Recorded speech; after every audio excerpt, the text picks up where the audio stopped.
The Five Nights at Freddy's 2 movie provided us with so much lore that some of the stuff fell by the wayside, especially a lot of the smaller details that we just saw but weren't told. One of them being that Toy Chica, and presumably all of the toy animatronics, are Springlock suits. Could the FNAF 2 toys be Springlock suits? Slices, put on your aprons and let's bake ourselves a theory. So straight away, what do I mean by Toy Chica is a Springlock suit? Well, like I said, it's never directly stated in the movie, hey, watch out, she's a Springlock suit or something like that. But near the end of the movie, the marionette sneaks up on Abby to possess her body, and to do so, she bursts out of Toy Chica's chest, which is then exposed for the rest of the movie. I can't believe I'm writing a theory about Toy Chica's exposed chest. Anyway, if you look at the endoskeleton inside of Toy Chica's chassis, wouldn't you know it, those are Springlocks. If you're not certain, here's the Ella doll Springlock suit we see in the first movie, with the same setup, and here's Springtrap himself with the same setup. These articulated ribs are the movie version of Springlocks. Okay, so I get it. This is the FNAF 2 movie. This is not the games. We went over this pretty recently, but how do we know if lore from the movie can even apply to the games? Well, here's the thing. There's nothing that says we can't bring it over to the games. But at the same time, there's no reason we should.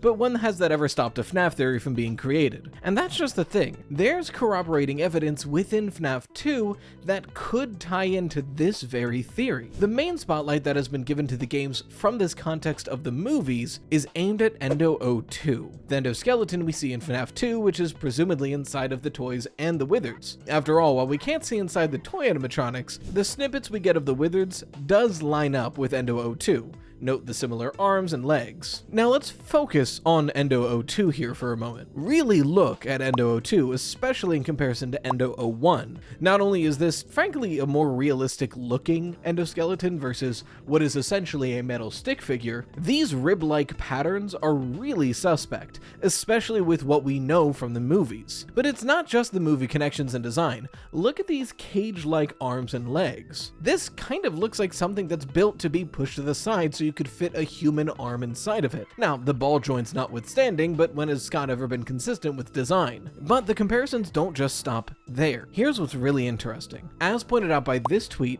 both the FNAF 3 Springtrap model and the newer, updated Dead by Daylight Springtrap model have endoskeleton parts that are eerily similar to the Endo 02. Note the arms, note the legs. That's weirdly close, right? So all of this to say, if we know for a fact that Endo 02 is the endoskeleton inside of the toys and the Wizards, and that parts of it resemble a confirmed Springlock endoskeleton and look like the Springlock endoskeleton from the movie, I think the toys and Wizards either are Springlock suits that were never used or were made by somebody who had only built Springlock suits previously. Okay, so is that true? Well, again, none of this is definitive, but it's worth looking into. If we can assume that the Wizards and toys were made by somebody who had only made Springlock suits beforehand, we might be able to figure out who made each animatronic set in general, something that for half of the cast we really don't have a good answer for. Is that a door? like a real door finally? I've been in this swamp for ages. Anything is better than this place. Oh, there's a note on the door. Oh, it's a sponsor. Today's video is brought to you by Fume. Nice. Happy New Year, everybody. This year, I want to try to work out every day, at least 30 minutes. And I want to cut down on my social media usage. But New Year's resolutions fail for one reason. We try to remove the habit without replacing it. Fume is the replacement. Straight away, Fume is not a vape, e-cig, or anything like that. I do not support vaping or smoking, and I wouldn't promote it on my channel. Fume is a flavored air fidget device that lets you satisfy the urge to reach for something without nicotine, vapor, or batteries. Just clean, natural flavors and a fidget-friendly design that feels good to use. This January, don't just try to quit, upgrade the habit loop. Reach for Fume instead. And speaking of reaching for it, that fidget-friendly design is no joke. Whenever I'm getting anxious or want to goof off from work, I find that the spinnable weighted design and chewable silicone fume topper are enough of a fidget to keep me on task and keep me focused. And to kick off the new year, Fume is doubling down on helping people break old habits. Literally. For January only, every core you order is doubled. Order a pack, you get 2. Order 3, you get 6. Way more flavor, way more moments to reach for something better. And on top of that, when you grab a journey pack, you'll also get a free gift just for using my code. But double core offers disappear the moment January ends. No extensions, no exceptions. So jump on this now. Don't wait. Head to tryfume.com, that's tryfum.com, and use code RITOS to claim your double cores and your free Fume topper before this New Year's offer closes for good. Thanks again to Fume for sponsoring today's video. Huh, just like that, it's open. It's dark. Here goes everything. So let's just take all of our facts and lay them out plainly in front of us. Who do we know for certain, or near certain, has developed what animatronics? Well, in FNAF 6, the person we presume to be Henry Emily says that the missing child incident victims are trapped in prisons of his making. We know that those souls are trapped within the original Freddy's animatronics, so prisons of his making, Henry made the original Freddy animatronics that we see in FNAF 1. The fun times are under Afton Robotics, and are explicitly made to kidnap children. It feels very Afton coded. It's got an Afton hint of flavor. I have made a theory in the past about how it might not be William Afton.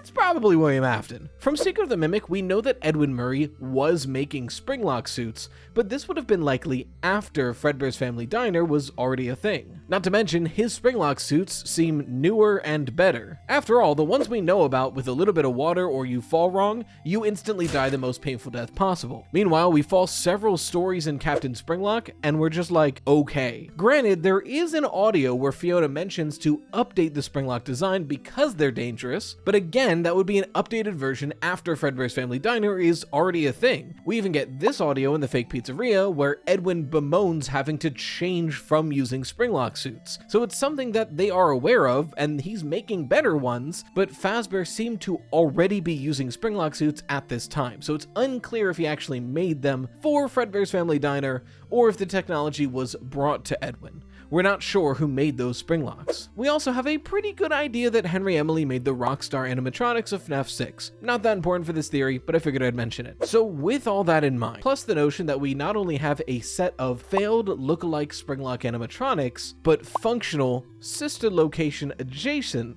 Springlock animatronics, I think we have a timeline forming here. So let's think about this timeline. I had always kind of headcanoned that William Afton was the one who made the Springlock suits. After all, they're incredibly dangerous and not very good, which seems like something William would make. Not to mention the incredibly common theory that Fredbear's Family Diner in the games was something that William really headed, and then when Henry joined on, their partnership formed Freddy Fazbear's Pizza. I don't think that makes as much sense because in every other depiction of Fredbear's Family Diner, Henry's right alongside him, but I'd like to think that whoever made the original Springlock suits, William was at least a hand in it. Either he's the one who originally made the Springlock suits, or he helped Henry to create them. Then a few years pass, and after the whole weirdness with Murray's costume manor, they decide to pivot fully away from Springlock suits. It avoids the liability, and it distances themselves from Murray's costume manor. It's at this point that Henry Emily makes the original Freddy Fazbear animatronics. Then, timeline stuff happens, the missing child incident, Charlotte's death. Enough deaths happen around Freddy Fazbear's Pizza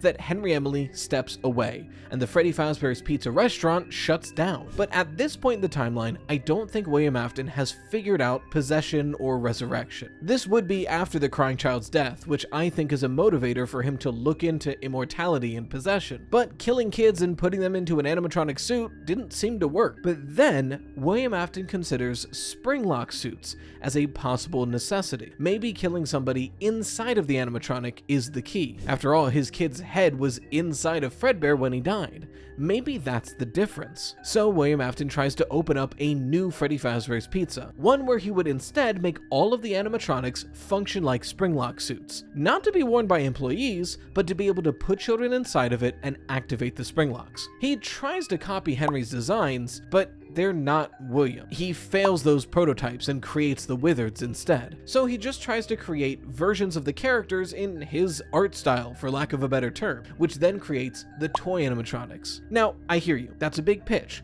but think about what William Afton definitively creates: the Funtime animatronics, cutesy, characterized versions with rosy cheeks. I mean, hell, Mangle is sometimes Funtime Foxy, depending on what version of the story you're telling. So the idea that William Afton's art style lends itself to the toy animatronics has evidence looking at the sister location animatronics. Then, the mess of FNAF 2 happens, William Afton makes the Funtime animatronics, that's a whole mess, and that's all of the relevant animatronics for this timeline. So definitively, Henry would have made the original Freddy's animatronics and the Rockstar animatronics. Edwin Murray would have been involved in the process at some point but never fully created an animatronic for the company, and William Afton would have helped with the creation of the Springlock suits and definitively created the Withered animatronics, the toys, and the fun times. And as far as I'm aware, that's all of them. I mean, there's the nightmares, but like nightmare experiment, hallucination, you get the thing. Who cares? That doesn't count. They're like mostly hallucinations. So what do you think? I think this theory might finally definitively tell us